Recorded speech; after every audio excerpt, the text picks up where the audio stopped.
Hello again. We're going to talk about something that's a little bit techy, physics, science kind of stuff. 3D volumetric displays, and I'll explain what that is. Yep, it's going to be technical again.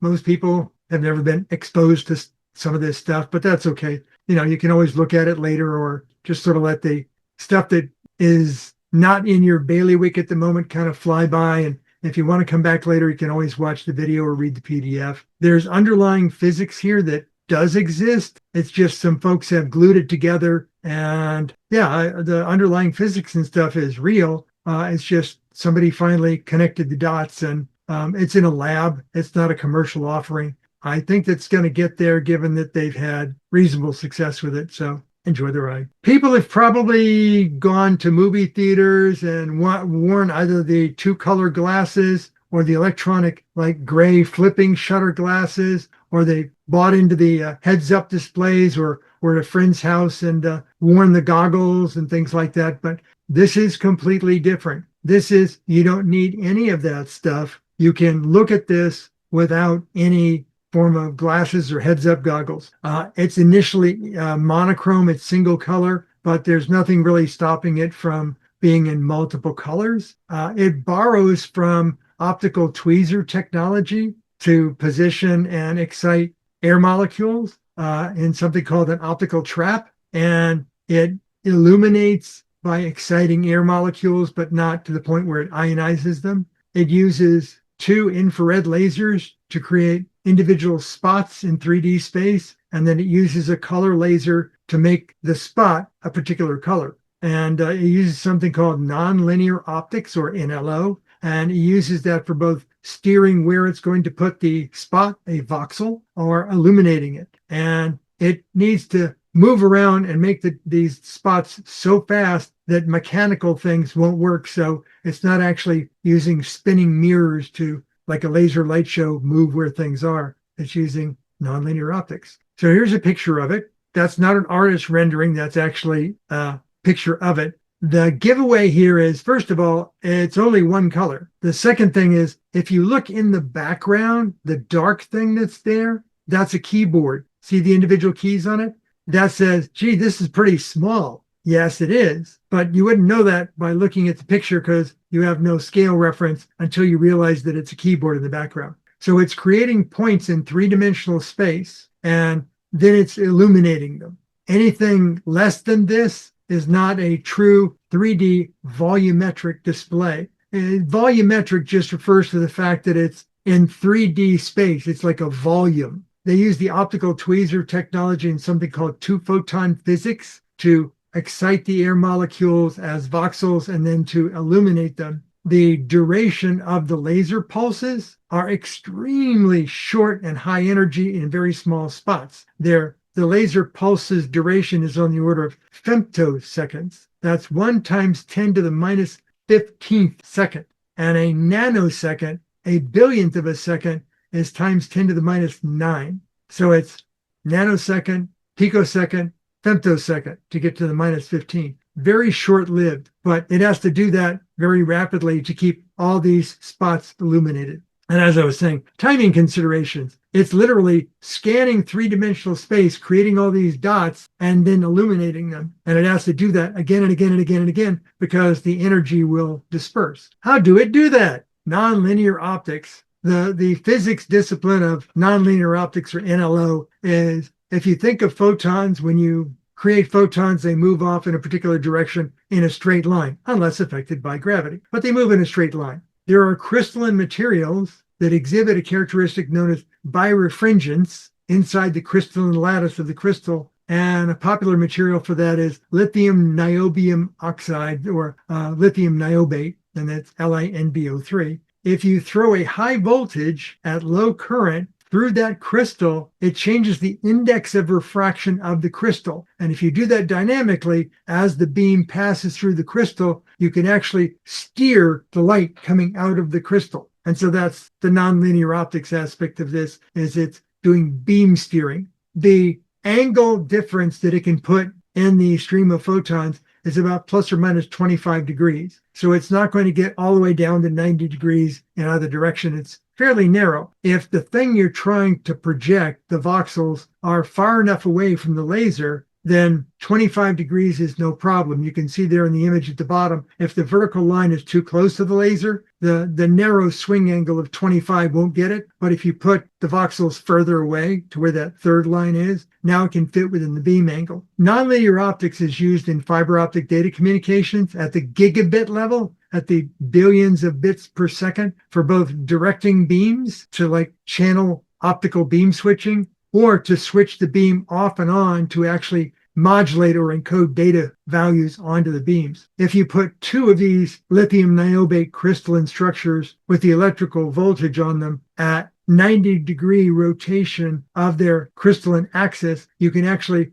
put an energy through one and steer in the X direction, and then the other one you can steer in the Y direction. And if you do that back to back, you can actually steer the beam in X and Y. When you shoot the beam out, it's going to diverge because that's what light does in air. But how do you create the voxel, and then how do you light it up? If you steer two infrared lasers to a point where they are coincident in 3D space, that will essentially heat up air molecules to the point where light no longer wants to pass through them, and the light will it'll create a luminescence in that spot. But since it's infrared, your human eyes can't see it. So what you do is you shine a red, green, blue triple laser that you've adjusted the power on the individual RGB channels, and now you can illuminate that voxel. That's what it's doing to a single pixel in the 3D display. And then you do that many, many, many, many times per second, and you refresh it many times per second. No moving part steering. So if it's laser beams, how come you can't see the beam? There's a technique in physics called two-photon absorption. If you look at the pictures at the bottom, if you were to shine a laser through a material, this is particular dye, if you shine the laser through the material, then it just makes the normal glowing line segment or streak, this is overexposed, through the material, and you see a beam. But if you coincidentally fire two beams together into a spot, and you make it a very, very short, like femtosecond scale pulse, it'll actually make a dot in three-dimensional space. And that's what it's doing. That's how it's making the voxel. And now the voxel can absorb and reflect light, and that's where you shine your red, green, blue laser to make a spot, to make this voxel light up. Individually, the lasers don't need to be very powerful, about 2 watts apiece. But because you're narrowing the spot down to less than 1 square millimeter, the amount of energy you're putting into that little tiny spot is enormous. In this particular example, it was about 2 megawatts per square millimeter, even though the laser was only 2 watts, because the laser coming out might be 4 or 5 millimeters across, and then you use lenses to narrow that down to something that's smaller than a 1 millimeter diameter, 1 millimeter area. But that's what you do. You make the infrared spot, triangulate it, you illuminate it with color, and now you've got a dot. But since it's such a very short beam and you've got your 2-photon absorption, all your eyes see is glowing spots in 3D space. Now, you might have heard of something like, if I want to create a white light laser where all colors are available, it's called a supercontinuum laser. We don't need that. We need to be able to control the individual red, green, and blue lasers to mix colors together so we can make that voxel the color we want it on our color display. It is a femtosecond lasers, yes, RGB and infrared, but it's not a supercontinuum. A supercontinuum laser takes a near ultraviolet laser, runs it through a whole bunch of lenses, and then it runs into a very long loop of a particular kind of fiber optic glass cable. And what that does is it fractions the beam as it goes around the cable, basically creates all kinds of colors over a broad range. But rather than them coming out where you can control them and make a color of your choice, it comes out fully white. So can you have a white light laser? Technically, no, but if you mix all the colors, it looks like it's white. So you can actually have something called a supercontinuum laser, which actually puts out a white beam. But since we want to control the individual color of each voxel, supercontinuum? No. High-speed femtosecond, high power on a spot? Yes. So as I was saying, about 2 watts in each laser, and then you narrow it down to a small spot, and you're not targeting an individual air molecule. It's probably a little cluster of air molecules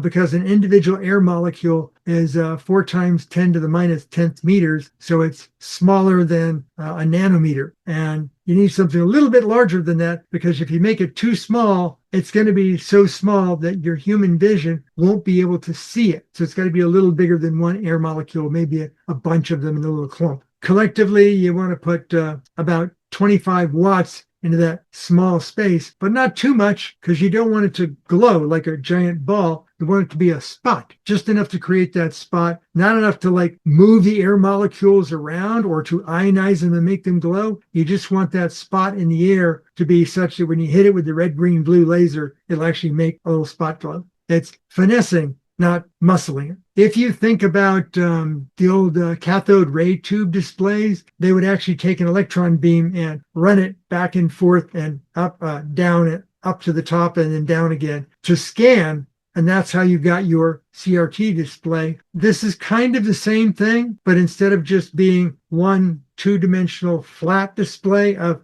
dots, this is actually displaying a bunch of dots and then coming forward a little bit with the display angle and displaying some more, and then doing that so rapidly it creates a 3D volumetric red, green, blue display. But you have to keep it scanning very fast, otherwise the individual voxels will decay and not show up anymore. So you have to use not moving mirrors, but you have to use the electronic beam steering of nonlinear optics. But since you're using air molecules, you have to make sure nothing gets in the way. You want a nice clean space that has air molecules. So this won't work in the vacuum of space where there's no air molecules to excite. It's not going to work at very high altitudes where people can't exist without face masks and stuff, air pressure. It might work well at high altitudes, like Denver, Mile High City kind of thing. Although you might have to put a little more power into it to make it bright enough. It won't work underwater because the water molecules will get in the way. If there's wind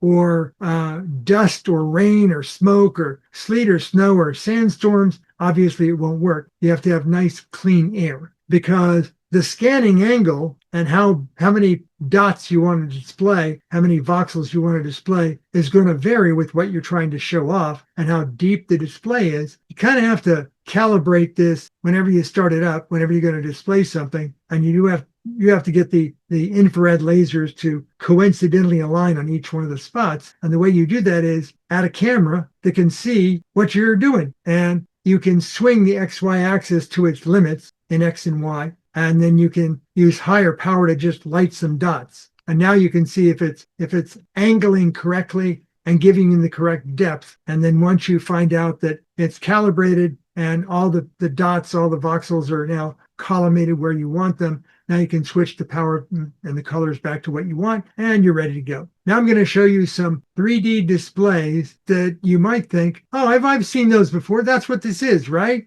No, I actually saw one of these in the Japanese gardens in Delray, Florida.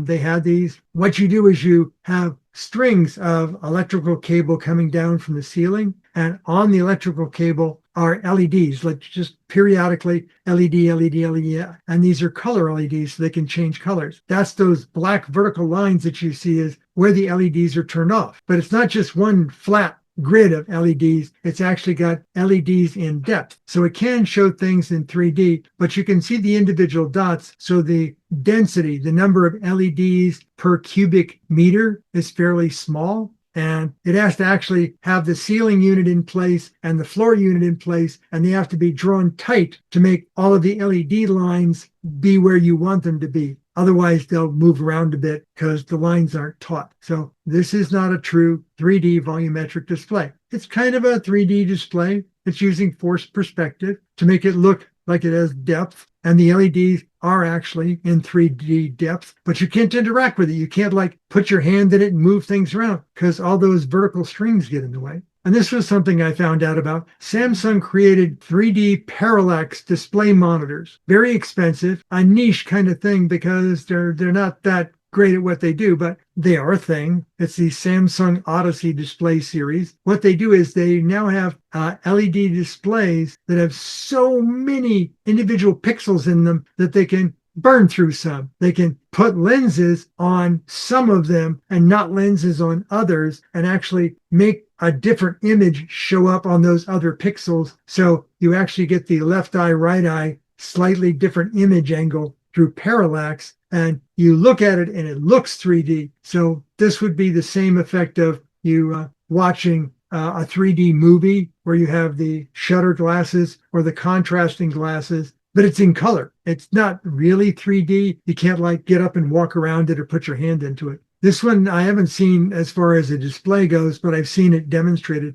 This is acoustic levitation. You have little tiny balls, and then on the bottom and on the side, you have ultrasonic transducers that are putting out a continuous field of ultrasonic sound waves. You can't hear it. You can hear clicking, but that's just the switching. But what it will do is the ultrasonic sound waves will push on these little tiny foam balls up and from the side. And if you do it just right, you can suspend something in the acoustic field. The number of things that you can have in it, the number of dots, is very small because it only puts out a small amount of acoustic force to move it. And the individual dots can't be that small. They have to be large enough so that the acoustic wave will suspend them in 3D space. You can't have a 3D animation of it. What you do is you do a time lapse, and it moves very slowly, and then you can adjust that over time and then play it back quickly, and it looks like it's moving quickly in 3D, but it's not. And you can't manipulate it because the moment you stick your hand into the acoustic field, the little balls will drop down because you've blocked out the acoustic field. So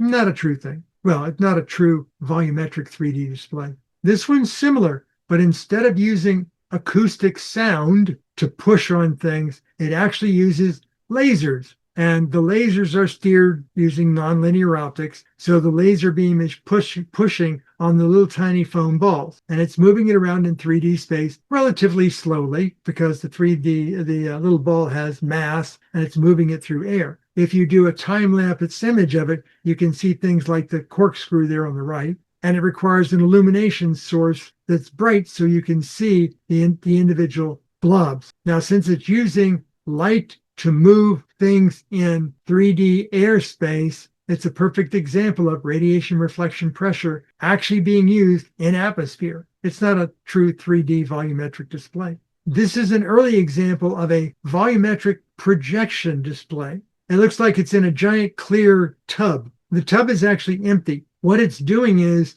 there's a diffuser embedded in the clear plastic around the outside. When you look at it from the outside, depending upon where you are, the diffuser will spread the 3D graphic around your visual field of view. So as you move around, you can see it in 3D. But since it's a hard plastic cylinder, there's no interaction because your hand will hit the plastic cylinder. It's 3D. It does have volume. It's not really a depth. It's shallow, and you just perceive the forced perspective in the cylinder. It's kind of an image meant to convince you that it's more 3D than it really is. This one, you can only see it when it's moving. It's known as a hologram fan. Imagine you had arms that were coming out from a central space, and on the arms you had literally hundreds of individual red, green, blue LEDs. And then you turned that thing up 90 degrees and you spun it really fast. And then you wrote some really clever software that would turn the LEDs off and on so that whenever the arm came around and you wanted a spot lit up here, you would turn the LED on. And then when the arm came around again, you'd turn the LED on again. And so you're turning the LEDs on and off very quickly to create the visualization of something in 3D sitting in space. And you'll notice that the arms themselves and the spindle are black. In the space where you don't want any light, you don't turn on the LEDs as the arm sweeps past there. And so it looks like this color thing is kind of hovering in space, but it's actually a flat display. They're not that big. They're about 30 inches in diameter across the arms. The arms have to be spinning very fast. And so they actually make wind like a helicopter blade turned on its side. And they make a sound from the of the arms going around. You want to make sure there's nothing in your space, no insects, no birds. So you'll see this a lot in advertising indoors. But because you can't stick your fingers in it because they're spinning blades, it's not a true interactive 3D volumetric display. I don't know, some people might have actually personally witnessed these. These are called fog screen. They first started out as carbon dioxide, and they would have dry ice above, and they would have a vent fan that would blow down into a stream, and then from the back they would project with like an LCD projector onto the back side of the fog. You could see the vapor moving around, so that's why it's kind of distorted looking, as the vapor is moving around. This particular one is not dry ice, because dry ice costs money. This one is water vapor. They have an ultrasonic exciter that converts the water into a vapor, kind of like those water vapor things that you'll see where it's very, very hot, where you're outdoors standing in line at Disney or whatever, and it's very hot. They'll blow water vapor on you using these ultrasonic vapor fog generators. And they found that if they force that down, it actually creates a more solid display than the dry ice fog. There's no Z depth to it. It's just a curtain. If there's wind, the curtain gets blown around.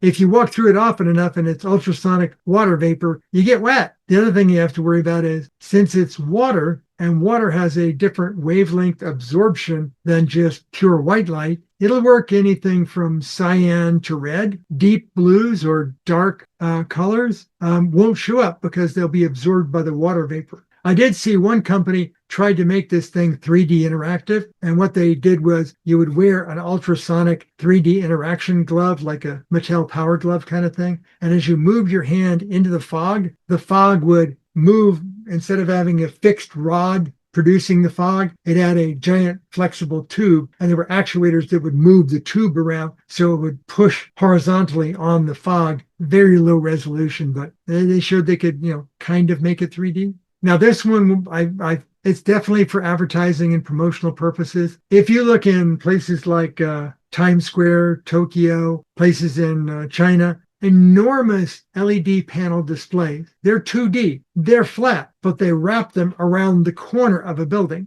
In the 3D graphic that gets presented, they actually put a fake edge on the building. If you see the top of this display, it's curved. But then below that, you see the white corner of the building. There's no real corner to the building there. That's part of the display content. But when they do that, they can make you think that the 3D is actually projecting out into open space, and it's not. It's just part of the display. And from your angle on the ground, looking up, it looks like it's projecting out from the display, but it isn't really. It's just wrapped around the side of the building. Very cool to look at, but not a true 3D volumetric display. Very large, but you're not about to push your hand into it and interact with it because it's flat. So the big difference between a 2D display, even a kind of a fake 3D out of 2D display, and a true 3D volumetric display is a 2D display, and these fake 3D displays are ones you stare at. You look at it. A true 3D volumetric display, you stare into it because it has true 3D depth to it. In order to get that, you need to use nonlinear optics to very quickly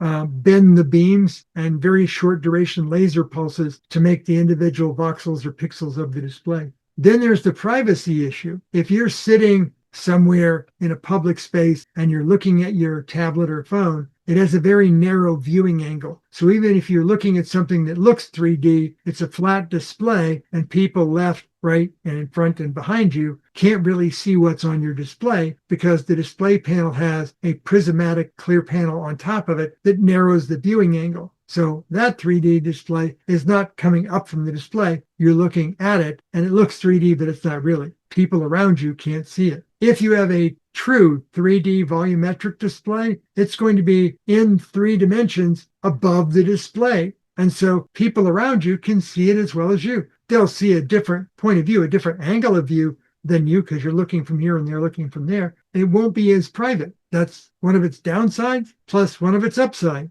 because you can show it to an audience. Now, maybe they can change the phase angle of the voxels so that if you're looking at it, you have to look at it at this angle. Otherwise, you could look over here and the phase will be off and you won't see it. Something for somebody to figure out in the future. What about 3D content? This is true 3D content. It's not IMAX cinematic kind of 3D. It's actually got all the data for depth, which is easy enough to do using computer-generated designs or computer-generated graphics because they do that already. they have to project it onto a 2D space to make it look 3D, but they actually have all the data points for it. Computer generated stuff, yeah, we've got all the data to make a true volumetric 3D display. But what about like video conferencing? How could you have a person in a 3D volumetric display? Well, if you've ever gone to an event where, hey, we can make a little 3D statue of you. You just stand inside this space and the cameras are around you and they will photograph you from different dimensions and collect all the voxels and make little tiny points. And now they know your 3D space dimensions. And if you add that, now you can have people that are shown on 3D volumetric displays because you have all the three-dimensional data for them. What about interacting? Pushing your hand into the space so that you can do something with the 3D object is a matter of you're interacting with it. A voxel that would otherwise be behind your hand suddenly isn't visible anymore. Your hand's in the way. So it knows which voxels are visible, the ones in front of you. So it knows where your hand is going to be, the orientation of it, and how your fingers are moving to grasp something. The data for 3D interaction exists, and there are already programming interfaces, application programming interfaces or APIs that know how to do 3D. Because if you've ever seen it, when you're trying to get a three-dimensional measurement of an object, they have those little pointers that poke all over the outer surface of something, or they use ultrasonics, and they can get three-dimensional information. So there is already a means for positioning things in 3D. But there are things that you can do on 2D displays that you can't yet do on 3D displays. Something called haptic feedback. When you tap your finger on the display, initial touch displays just said touching or not touching. They're now high enough resolution where when you tap your finger, it can tell how hard you tapped your finger and when you started to pull your finger away, which is great for doing things like I'm going to draw on the computer display a piano keyboard. And now I can not only tell which keys you're hitting, but how hard you're hitting the keys, how quickly your finger taps and pulls back. Can't quite do that on 3D, but I think someday they'll add that. They just can't do that yet. There have been other attempts to judge finger positioning in 3D space, and the true 3D volumetric displays do it by where the voxels are and aren't. This was an early attempt. There is material called elastomerics that when they get stretched or moved, they change their resistance on an electrical field. So it could tell when your fingers were poking into it. And if you put the 3D display on top of it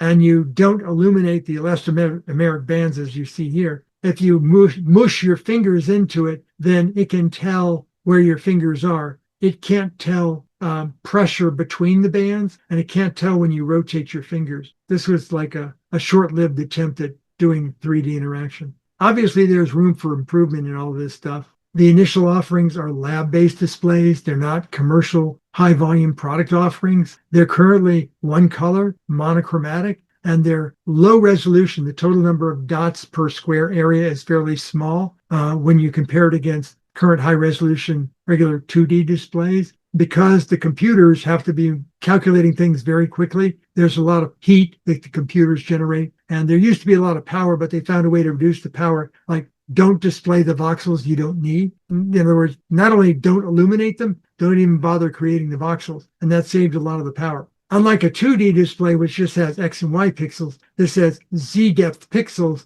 and a plane of each one of them. So there's a lot more stuff to display. But they're going to get there. The reason why they're going to get there is there's a lot of pent-up market demand for this kind of thing, just there as there was for moving from CRTs to LCDs to organic LEDs to micro RGB LEDs to quantum LEDs. As the technology progresses, they've driven the price down. So right now, true 3D volumetric displays may be limited in resolution and refresh performance and single color as opposed to full color, but they're going to get there because there's a need for it. Here's my hypothetical thoughts on how to make it a little better. And the idea is that if you put all the electronics into a rectangular shaped case, you can now steer in X, Y, and then based upon time of travel of the light pulse, Z, and you can use a camera to judge the calibration of it. And then you can have your red, green, blue illuminator so it can track all of it.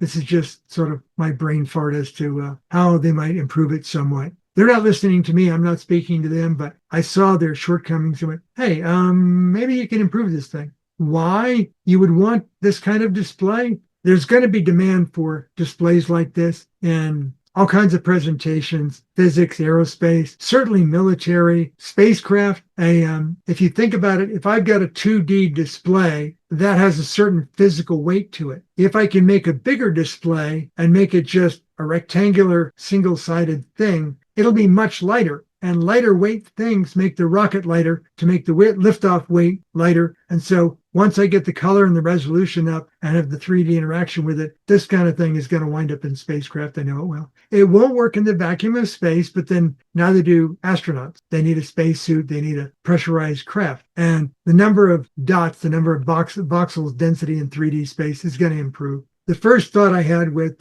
how this would be useful in astronomy, space science, is we have a lot of three-dimensional deep space point data information databases that you'd like to be able to display and move around in. The Gaia, the Euclid, soon Roman, they have a lot of data that is going to be representing the 3D position of stars and galaxies in deep space. And right now they have to wear AR goggles and stuff like that, and it's hard to move around them.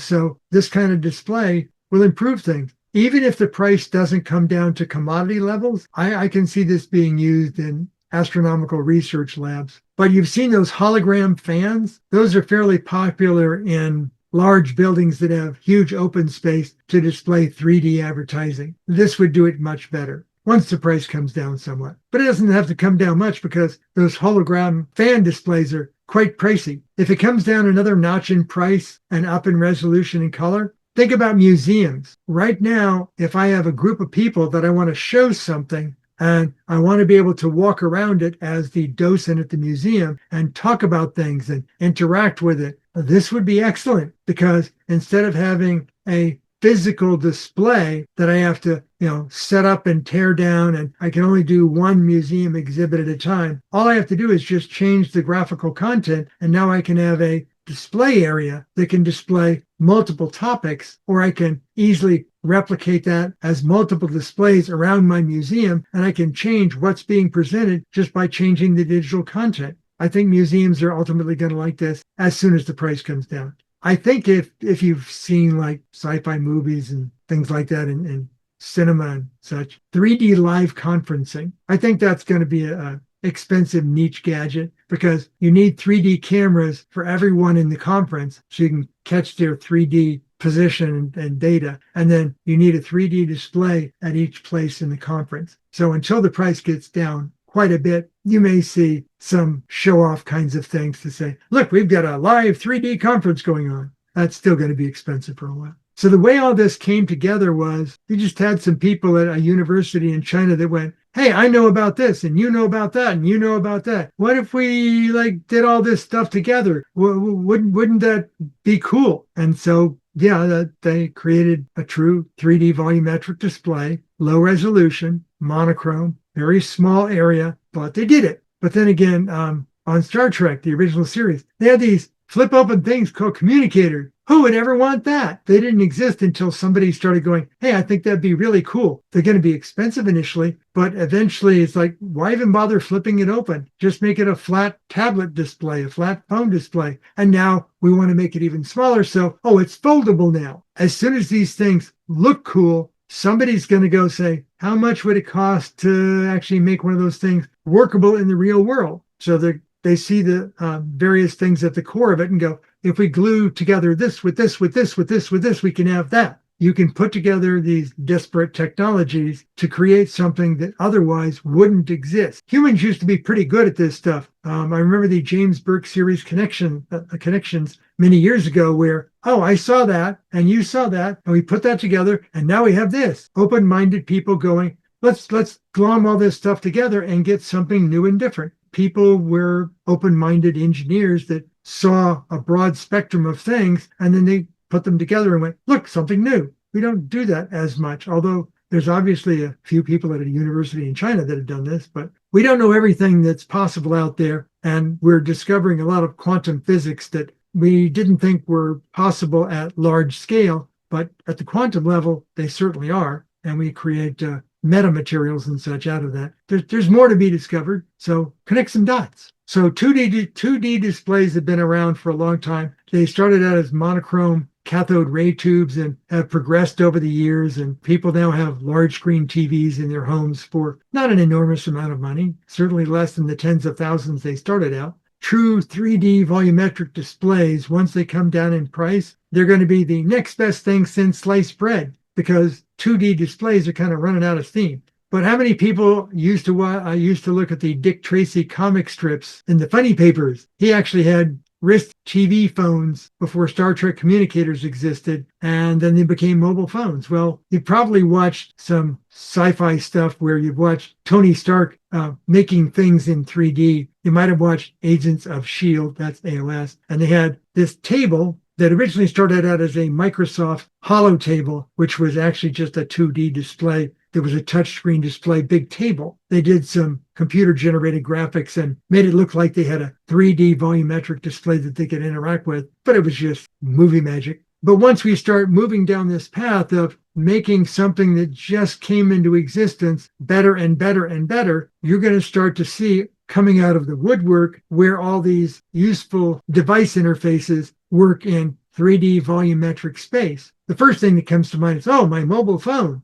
What do you need a mobile phone for if the whole reason for the mobile phone is because of the display? You want a bigger display. Well, what if the thing you wear on your wrist, your watch, could just display it in 3D above your wrist? That sounds cool. What do you need the watch for? What if you could make it project above a ring on your ring finger? So now you could have that display and you could control it by interacting with it in 3D. But then what would you need the ring for? You could just wear something on your clothing that would project into 3D space. And how would you control it? Well, you could interact with it in 3D, but GL stands for Green Lantern, if you didn't notice. Neuralink exists. You can just think of it and make it display something for you.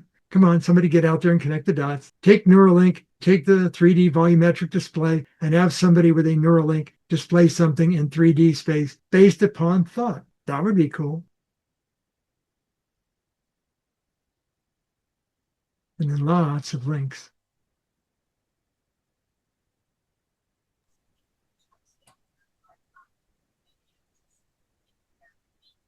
And then just for humor at the end, I found a video clip of two guys trying to interact with a 3D spatial display through sticking their hands into it. You know, as you move it, they added audio. So, and it's a little joke. Comments? Question? Yeah, that's very interesting to think about this thing. From a sociological point of view, I can't even imagine how many hundreds of people around the world are working on these various techniques. Well, I found that there's just one small group of PhD students at a university in China, along with their doctoral leadership, that were doing this. And it was literally, they just knew enough about nonlinear optics to go, what if we did this and this and this and this and this? And then they put it all together and went, look, it's a 3D display just sitting there in 3D space. Obviously, it's fledgling, low resolution, monochrome, single color. It doesn't refresh all that fast. So it has a little persistence of vision lag, but it's a starting point. So you have to do all those things before you're going to have an end product. And if none of that ever happened, you wouldn't have a mobile phone to begin with. Seems to me all these techniques are very complicated, a lot of work to make something work. Yes, they are. Individually, they're very high tech, but they're practical. Light is already being used to move bacteria around in X-ray microscopes. The technique for the optical tweezers not only exists and is commercially viable, it's actually got a Nobel Prize for it. Bacteria? Yes. Think about it. You're doing an X-ray microscope and you've got bacteria on the slide that you're looking at. How do you reach in there and you move the bacteria around? You're dealing with things that, very, very tiny size. You're not going to stick a probe in there and mechanically move a bacteria around. You want to rotate it or move it on the slide, get it more in the center. How do you do that? Photons. You have beams of lasers, very low power, that are turned on and off very quickly, and they nudge the bacteria by the light reflecting off of the outside of the bacteria. And so that's called an optical tweezer. Yeah. They That can make them jump exists. through hoops. Who knew? Who knew? Yeah, make Well, bacteria jump through hoops. Yeah. yeah. The two photon absorption technique is something they use with things called dye lasers. It's not DIE, it's DYE. It's essentially a liquid that has crystalline particles floating around in it, and it makes it look like it's a liquid that has a fluorescent color, a dye. And then you shine a near ultraviolet laser into it. And if you pulse the laser very fast with very short duration pulses, you can see the beam go through rectangular column of liquid. But you see the beam actually go through. But if you take two beams and you make the two beams triangulate into little spots, then instead of seeing the beam go through, you actually just see a dot hovering inside the liquid. So you have the ability to take very short duration, very fast moving lasers that you're moving with nonlinear optics and make dots appear inside this volume.